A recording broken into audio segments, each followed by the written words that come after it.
speaking. How I help you? I would like to order some breakfast, please. This is Karen Poblacio from room 01. Much, Ma'am Karen Poblacio. Can I get your order? I would like to order some breakfast, please. Order one scrambled egg and one drinks. Thank you so much. One scrambled egg, one water. Did I get your order right, ma'am? Thank you so much, ma'am. Your order will deliver number 1 in 15 minutes.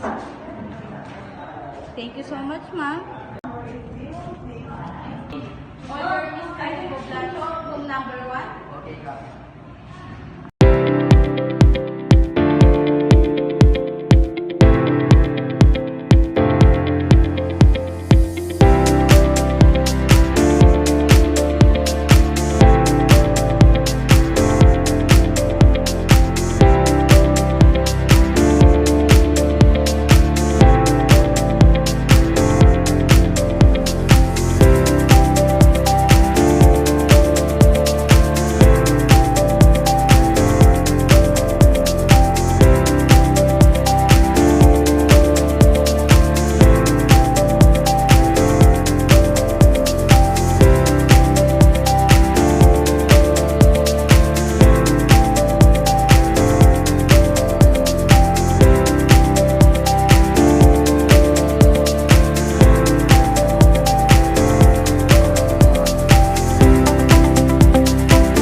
Account, ma'am? Would you like to settle it through cash, debit card, credit card, or we can change it to your guest account?